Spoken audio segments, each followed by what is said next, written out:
Overwatch 2 PVE and why it's not cancelled. Aaron Keller posted a blog article today discussing what led up to the decision about PvE, so here's the TLDR. When Overwatch was created, they had a crawl, walk, run plan, where Overwatch was the crawl, PvE was the walk, and an MMO was the run. After Overwatch launched, they began looking ahead at what would come next, and in hindsight, they realized they didn't pay as much attention to their successful game as they should have. They stayed focused on their initial plan despite what was changing around them. They pulled many resources away from the live game as they moved forward with PvE. They began to realize that the vision was bigger than what they were capable of, and their initial plan and strategy no longer fit. He comments on why they announced this now. He said that after Overwatch 2 launched, they were refining the plans for the future, and that is when they made the decision to cut out the part of the PvE experience that they had been determined to deliver on. They did not want to make the same mistakes that they did in Overwatch 1 by pulling resources from the live game,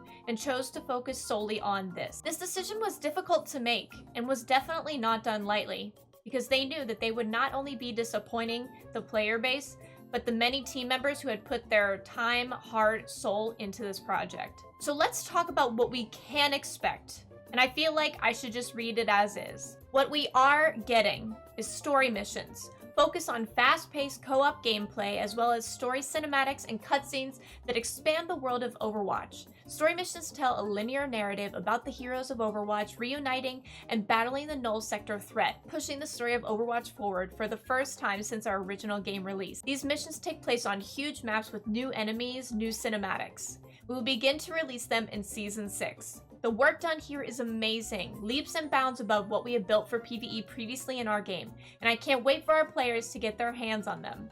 We'll be sharing more details there in the coming weeks. What we are not receiving are the hero missions. Hero missions encompassed an in-development game mode that allowed players to upgrade their individual heroes through talent trees, providing a deeply replayable version of PvE and Overwatch.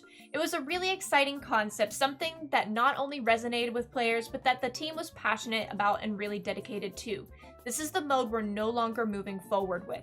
And one final note from Aaron Keller, we are focusing our efforts and our passions into making this game an ever-evolving experience. We are still committed to building many of the elements we talked about at BlizzCon in 2019, including the story missions that delve into the next chapter of the Overwatch universe, new types of co-op content we haven't yet shared, and new stories that we're planning to tell both in and out of the game. We're excited about this direction, and we can't wait for you to finally get to experience what we have been building. I know everybody's going to feel very differently about this blog article, and I think this is exactly what the community needed to hear. Just reiterating why the decision was made and giving a little bit of background on it, as well as telling us exactly what we can expect. What do you guys think about all this? Make sure to let me know in the comments and follow to stay up to date with all the Overwatch news.